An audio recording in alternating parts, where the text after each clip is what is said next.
शिव विधानसभा का एक ऐसा निर्दलीय उम्मीदवार राजपूत बिरादरी का, हमारे राजपूतों से बेटी रोटी का मेल है, राजपूतों से हमारी बहुत ज्यादा मोहब्बत है, हमारी सभी बिरादरियों से मोहब्बत है। लेकिन कोई यह सोचेगा हमारी राजपूतों से मोहब्बत नहीं है। हमारे पास मौका था कि रविंद्र भाटी को चुनाव जिताते और शिव विधानसभा खाली करवा लेते। हमें पता लगा कि वहां के मुसलमान रविंद्र भाटी के साथ चढ़ रहे हैं। मुझे देर रात कॉल आया कि इमरान प्रतापगढ़ी को बाड़मेर की सभाएं कराओ। बाखुदाई से मन से कह रहा हूं, और यहां जैसलमेर बाड़मेर के मौलाना भी बैठे होंगे, हाथ उठा के हाथ करो कि आपकी गागरिया और शेडवा की 2 सभा इमरान प्रतापगढ़ी कुर्ता उठाकर भीख मांग कर आया था। इस बात के लिए आया था कि राहुल गांधी की बात का सवाल है, देश का संविधान बचाने का सवाल है। आप ये वोट उम्मीदवार बेनीवाल को दो, आपके सुख दुख में मैं खड़ा हूंगा। मैंने खुद ने फतेह मोहम्मद जी को कहा, सीट से जो कैंडिडेट रहे बागी और फिर वो कांग्रेस में शामिल हो गए, मैंने कहा अगर कोई मन में बात है तो बताओ, मैं इमरान जी को अभी मना कर देता हूं।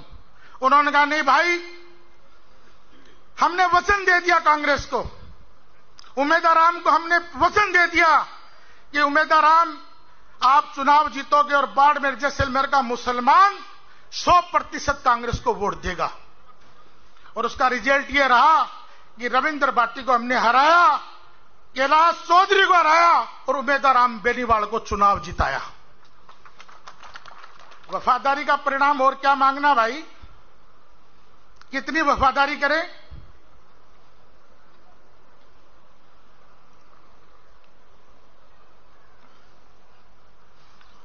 जिले की सीटों का जिक्र करूंगा। मंडावा से आपने कभी डॉक्टर चंद्रभान जी को टिकट दी? हमने कभी नहीं पूछा। आपने रीटा जी को टिकट दी? हमने कभी नहीं पूछा। आपने नवलगढ़ में भंवर सिंह जी को टिकट दी? हमने कभी नहीं पूछा। आपने राजकुमार शर्मा को टिकट दी? हमने कभी नहीं पूछा। आपने प्रतिभा सिंह जी को टिकट दी? हमने कभी नहीं पूछा। आपने उदयपुर वाटी में विजेंद्र सिंह इंद्रपुरा जी को टिकट दी? हमने नहीं पूछा। आपने भगवान राम जी सैनी को टिकट दी? हमने नहीं पूछा। आपने राजेंद्र जी हुड्डा को टिकट दी 2013 में? हमने नहीं पूछा। यही हाल खेतड़ी का है। मनीषा गुजर को टिकट दियो, चाहे डॉक्टर जितेंद्र को दी हो। सूरजगढ़ में आपने चाहे सुंदरलाल श्रवण कुमार जी को टिकट दियो, चाहे पितराम जी काला को पिलानी से, चाहे जेपी चंदेलिया को टिकट दियो। हमने कभी किसी जाति धर्म मजहब की बात की नहीं। हमने सिर्फ सिंबल देखा कि हम सिर्फ सिंबल को वोट देंगे। जब मुसलमान सिंबल देखता है तो उसका एक दुष्परिणाम भी गिनाता हूं। मेरा पड़ोसी जिला चूरू, तारानगर से नरेंद्र बुडानिया जी कांग्रेस के एमएलए बनते हैं और मुसलमान नाच नाच के वोट देता है। हम लोग भी उस वोट मांगने की गए थे कि साहब नरेंद्र बुडानिया जीतना बहुत जरूरी है। गोविंद सिंह जी ने मौर्या का नारा दे दिया कि राजेंद्र राठौड़ का मौर्या बुला दो। रतनगढ़ से पूसाराम गोदारा चुनाव जीते और सरदार शहर से अनिल शर्मा चुनाव जीते, लेकिन मेरा समाज का बेटा चुनाव हारता है चूरू से रफीक मंडेलिया। कोई हमदर्द नहीं है हमारा, है तो गिनाओ मेरे को। मंडेलिया परिवार 5 बार चुनाव हार गया। कभी छाती पे हाथ आया तुमको? कभी नहीं आया। और कोई मंडेलिया परिवार के लिए लोग कहते थे कि साहब राजेंद्र राठौड़ बहुत बड़ी तोप है। अरे भैया अब की बार तो तोप भी नहीं थी, हरलाल सारण था। मुसलमानों के अलावा किसी ने वोट नहीं दिया। ये वफादारी का ठेका, ये जज्बात का ठेका, ये मां का ठेका सिर्फ मुसलमान के पास, सिर्फ मुसलमान करता है। मुझे काफी लंबा बोलने के लिए कहा गया। इस्लामपुर में ब्लॉक का चुनाव होना था। इस्लामपुर एक ऐसी पंचायत है जहां दलित बिरादरी और मुस्लिम बिरादरी बराबर की है। बीडीसी का चुनाव कह दो, ब्लॉक का चुनाव कह दो, मुसलमानों ने मांग रखी। मेरी व्यापारी कम्युनिटी ने, आदरणीय एमएलए साहब ने मना कर दिया, टिकट नहीं दी। मुसलमानों ने एक मंच पर रात को डिसीजन लिया कि आपकी टिकट बेरंग लौटाएंगे। और बाखुदा यकीन मानना वो टिकट बेरंग लौटाई और निर्दलीय उम्मीदवार मेरे दोस्त अनीस की घरवाली चुनाव जीती। लेकिन जब प्रधान मानने का नंबर आया तो सारे के सारे कांग्रेस के नेता वहां गए। मैंने सबसे पहले अमीन जी को फोन किया। मैंने कहा, अमीन जी, हम बगावत करके जीत तो गए हैं, लेकिन प्रधान बनने की बात आए तो कांग्रेस को वोट देना है। हमने कांग्रेस का प्रधान बनवाया। हमने ये नहीं कहा कि साहब हमें प्रधानी दे दो, और पैसों को ठोकर भी मारी, हमने 1 रुपया नहीं लिया और प्रधान कांग्रेस का बनवाया। 21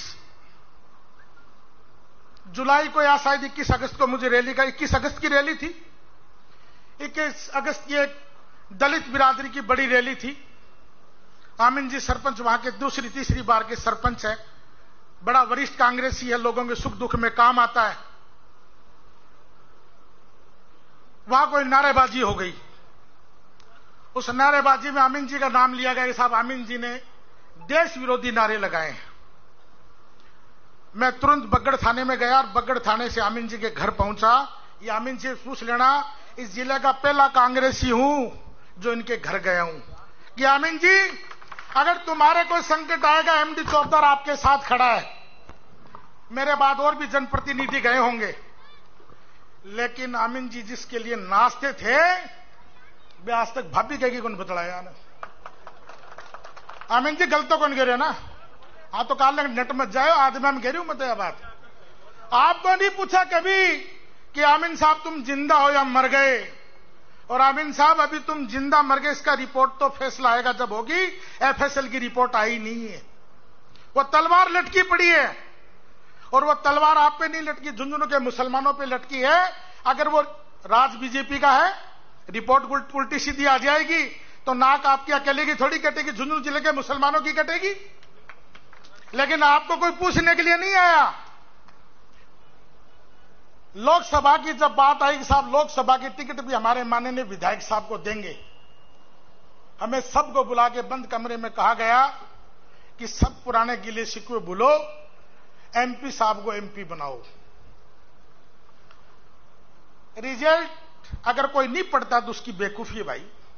8 विधानसभा के क्षेत्र से जब रिजल्ट आया तो मंडावा, झुंझुनू, फतेहपुर से तो माननीय विधायक जी लीड करके आए और 5 से हार के आए। मुसलमान है इस तीनों विधानसभा में और 99% वोट डाल के गया।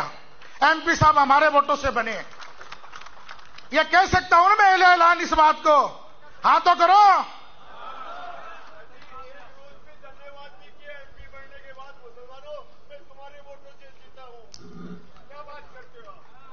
ऐसी उम्मीद रखना भी मत। मैं इस लोकसभा चुनाव में नागौर था। ये पार्टी का सिंबल, पार्टी का जज्बा, पार्टी की वफादारी हमारे हिस्से में है। पिछली बार 2019 की कैंडिडेट ज्योति मिर्दा पलटी खा के बीजेपी में आ गई, और पिछली बार का भाजपा से समर्थित उम्मीदवार हनुमान बेनीवाल कांग्रेस के साथ आ गया, और मुसलमानों ने फिर नाच नाच के वोट दिए। हमारा नेता कैसा हो, हनुमान बेनीवाल जैसा हो, हमारा नेता कैसा हो। मुसलमानों के सबके गले खराब हो गए और चुनाव जिताया। लेकिन उस भाई ने भरपाई पूरी की। उसने पूरी प्रेस कॉन्फ्रेंस में कहा कि मेरी जीत का सेहरा नागौर के मुसलमानों के नाम। हम शुक्रिया अदा करते हैं हनुमान बेनीवाल का कि आपने हमें शुक्रिया कहा। मुसलमान मान सम्मान का भूखा है, आपने शुक्रिया कहा। यूनुस भाई आप शुक्रिया की उम्मीद कर रहे हो, गलत ट्रैक पे जा रहे हो यार भाई, गलत ट्रैक पे मत जाओ। 3 दिन पहले रिजल्ट आया हरियाणा का, और मैं 2 दिन की मेरी बता रहा हूं कहानी कि 2 दिन से मेरे कंठ दबा रखे। पार्टी गति विरोधी बात नहीं होनी चाहिए। मैं जो बात कर रहा हूं वो कांग्रेस का सिपाही होकर बात कर रहा हूं, और जो मैं बात कर रहा हूं वो कांग्रेस का पदाधिकारी होकर बात कर रहा हूं। हरियाणा का रिजल्ट आया। हरियाणा में पूरी दुनिया को उम्मीद थी कि कांग्रेस का राज आएगा। सर्वे बोल रहे थे, आईबी की रिपोर्ट बोल रही थी, सीआईडी बोल रही थी, मीडिया बोल रही थी, एग्जिट पोल बोल रहे थे, सट्टा मार्केट बोल रहा था। रिजल्ट उल्टा आया। मायूसी थी, पार्टी चुनाव हार गई, लेकिन आदमी अपने लोगों को ढूंढता है। मैंने पूरी रिजल्ट के अंदर सबसे पहले अगर मेरा रिजल्ट मैंने पूछा तो मैंने कहा मामन का क्या हुआ भाई, चौधरी इलियास का क्या हुआ, चौधरी आफ्ताब का क्या हुआ, चौधरी अकरम का क्या हुआ और चौधरी इजराइल का क्या हुआ। कांग्रेस पार्टी ने हमें 5 टिकट दी और 5 जीत गए। अरे हमारा क्या कसूर है, 5 टिकट दी 5 जीत गए भाई, आ रहे तो तुम आ रहे हो, हम तो वफादार हैं। आपने तो लूट दंगा का आरोपी बनाया था मामन को, 96,000 वोटों से जीता है, 98,000 वोटों से चुनाव जीता है। हमारी वफादारी में कमी नहीं है। हरियाणा के मुसलमानों ने नाच नाच के अपने 500 कैंडिडेट को उम्मीदवार बना के चुनाव जिता के चंडीगढ़ की विधानसभा में भेज दिया। जिला परिषद की 35 सीट है, बोर मत हो जाओ, आंकड़ा लेगा आऊं, और यह आंकड़ा मैं ही बता उसको 25 साल से पार्टी की दरी बिछा रही हूं, अब जाकर नाको लागे 12 महीना पहले। हाँ, मेरी हाइट 6 फुट ही 5.5 को हो गया, मेरी बात सुन लो। और यह थाना बात बतानी जरूरी भी है, थाना बात बतानी जरूरी है। 35 जिला परिषद की सीट आती है। हमारे हफीज खान जी दंदूरी और खलील बुडाना, मेरे ख्याल से आजादी के बाद में 3-4 को जिला परिषद का मेंबर बनया। खलील बुडाना मेरा भाई, जो मेरा गुरु भी है, राजनीतिक गुरु भी है, हमें यूथ कांग्रेस में 97 में वो लेके आया था। जब वो जिला परिषद का मेंबर बना और संयोगवश ऐसा हुआ, संयोगवश कि झुंझुनू का उप जिला प्रमुख श्री विजयपाल जी धनखड़ का निधन हो गया। ये बैठे बैठे हमारे खुराफात आई कि यार ये उप जिला प्रमुख को पद जो है खलील भाई ने मिल जाए तो यो कुंवारपण उतर जाए, क्यों वो भाई मार लितरिया नारा मार तो 60 साल को हो गयो। आदरणीय बड़े ओला साहब उस वक्त जिंदा थे और हमारे चाचा जी वाहिद खत्री साहब उस वक्त की डिग्निटीज बॉस के साथ रहती थी।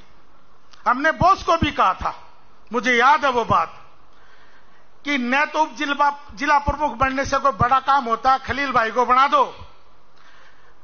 सारी यस हो गई, हमने गाड़ियां भर भर के सर्किट हाउस में बिठा दी। सुबह पता लगा कि बड़े ओला साहब तो रात को 12:30 बजे दिल्ली रवाना हो गए। महावीर प्रसाद नाम का कोई दलित बिरादरी का मेरा भाई उप जिला प्रमुख बना, हमें कुछ नहीं बनाया। इन सब बातों के साथ उर्दू विषय की बात आपने सुनी, बायोवेस्ट प्लांट की भी बात कोई आदमी कह रहा था कि